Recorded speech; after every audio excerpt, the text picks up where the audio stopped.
আমার খবর। সিকম স্কিলস ইউনিভার্সিটিতে যারা পড়াশোনা করেন তাদের স্কিল ডেভেলপমেন্ট এবং ইন্ডাস্ট্রি বিষয়ক অভিজ্ঞতা দেওয়ার ক্ষেত্রে বরাবরই চেষ্টা করেন কর্তৃপক্ষ।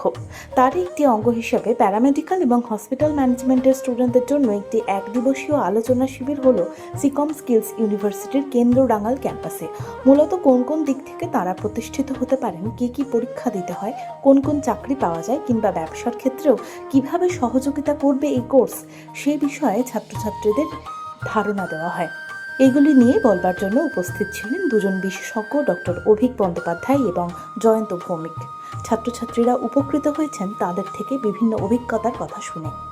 তোমাদের যখন ডিএমএলটি পড়ছো বা ডিএমএলটি পড়ছো, যেটাই যাই করো না কেন, তাদেরকে হবে প্রত্যেকটা জিনিসের সম্বন্ধে জানতে হবে এবং সব ডিপার্টমেন্টে চেষ্টা করবে যেখানে কাজ করবে না কেন বাই রোটেশনের 1 মাস করে যেন তোমাদের শিফটিং হয়।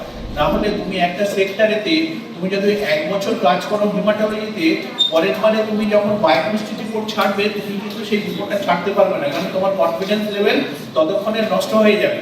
আবার তুমি মাইক্রোবায়োলজি যদি না করো তুমি অর্গানিজমই ভুলে যাবে। আবার তুমি ইমিউনোলজি যদি না করো রেফারেন্স রেঞ্জ মনে রাখতে পারবে না। আমার নাম ডক্টর স্বর্ণভ বিশ্বাস। আমি সিকম স্কিলস ইউনিভার্সিটির হাওড়া ক্যাম্পাস, সেই ক্যাম্পাসে স্কুল অফ ম্যানেজমেন্ট এবং school of allied and health care সায়েন্সেসের প্রিন্সিপাল। আজকের যে অনুষ্ঠানটা হচ্ছে সেটা হচ্ছে সিকম স্কিলস ইউনিভার্সিটি। এই ইউনিভার্সিটির বিশেষত্ব হচ্ছে আমরা স্কিল এনহ্যান্সমেন্ট বা দক্ষতা বা কারিগরি শিক্ষা বা একটা ইন্ডাস্ট্রি ওরিয়েন্টেড এডুকেশনের ওপর মেনলি ফোকাস করি এবং তাতে স্টুডেন্টদেরকে সবসময় দেওয়ার চেষ্টা করি ইন্ডাস্ট্রি এক্সপোজার। তো আজকের এই যে সেমিনারটা হচ্ছে বা ওয়ান ডে সিম্পোজিয়ামটা হচ্ছে, সেখানে আমরা দুজন বিশিষ্ট মানুষকে আমাদের মধ্যে পেয়েছি। একজন হচ্ছেন ডক্টর অভিক ব্যানার্জি, অ্যাপেলো ডায়াগনস্টিক্সের গোটা ভারতবর্ষের ইস্টার্ন রিজিয়নের জোনাল টেকনিক্যাল চিফ। আর একজন হচ্ছেন জয়ন্ত ভৌমিক। উনি অনেক বিশিষ্ট ল্যাবরেটরি যেমন মেডিকা সুপার স্পেশালিটি হসপিটালের laboratory, SRL diagnostics, Woodlands hospital, long life diagnostics, এই সমস্ত ল্যাবরেটরির কোয়ালিটি হেড হিসেবে কাজ করেছেন বহু বছর, দীর্ঘ বছরের অভিজ্ঞতা ওনার। এবং তার সঙ্গে উনি একটি পশ্চিমবঙ্গের বিশ্ববিদ্যালয়তে ভিজিটিং প্রফেসর হিসেবে অধ্যাপনা করেন।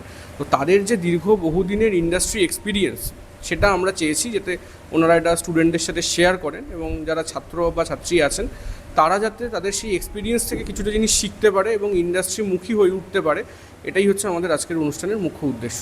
আমি হলাম Tahsina Tabia, school of paramedical and allied health science Seacom skill ইউনিভার্সিটির অ্যাসিস্ট্যান্ট প্রফেসর। আর আজকের এই প্রোগ্রামটি আমাদের করার মূল উদ্দেশ্য হলো মেনলি প্যারামেডিক্যাল এবং হসপিটাল ম্যানেজমেন্টের স্টুডেন্টদের উদ্দেশ্যে। কারণ প্যারামেডিক্যাল এবং হসপিটাল ম্যানেজমেন্ট হলো আমাদের দুটি জীবনের জন্য খুবই গুরুত্বপূর্ণ একটি বিষয়। সেটা হলো যে আমাদের রোগ তো এখন মানুষের জীবনে আসতেই থাকছে, তো সেই রোগ নির্ণয় এবং রোগকে পর্যবেক্ষণ করা এবং রোগীদের ঠিকঠাকভাবে পরিষেবা দেওয়া, প্লাস কোনো যদি হসপিটাল হয় সেই হসপিটাল ম্যানেজমেন্ট কী করে চলবে, সেই ব্যাপারটা পুরোটাই দেখা হচ্ছে প্যারামেডিক্যাল আর হসপিটাল ম্যানেজমেন্টের স্টুডেন্টদের দেখার বিষয়। তো সেই বিষয়ে আমাদের আজকে দুজন অতিথিবৃন্দ উপস্থিত আছেন। একজন ডাক্তারবাবু আছেন, প্যাথোলজিস্ট, আর একজন আছেন ল্যাবরেটরি টেকনোলজিস্ট স্যার। তো ওনারা দুজন আজকে এসছেন আমাদের স্টুডেন্টদেরকে আরও বেশি ইনফ্লুয়েন্স করতে, যে ওরা যাতে ভবিষ্যতে গিয়ে কি তারা কাজের সুযোগ পেতে চলেছে, তাদের মধ্যে কি পরীক্ষা তারা দেবে, কোন চাকরির ক্ষেত্রে কোনটার সুযোগ কী রকম, সেইগুলোর ব্যাপারে আরও বেশি ইনফ্লুয়েন্স করতে ওনারা এসছেন। আর হচ্ছে যে ভবিষ্যতে গিয়ে তারা যদি বিজনেসও করেন তাহলে সেই বিজনেস করলে ওরা কীভাবে কোন দিকে এগিয়ে সেই বিজনেসে সফলতা পাবে, সেই ব্যাপারেও ওনারা জানার জন্য ওনারা আজকে স্টুডেন্টদের সামনে বক্তব্য করছেন। सोने और भरोसे की सेंको ओल्ड गोल्ड एक्सचेंज। দেখতে চোখ রাখুন আমাদের ফেসবুক ও ইউটিউব চ্যানেলে।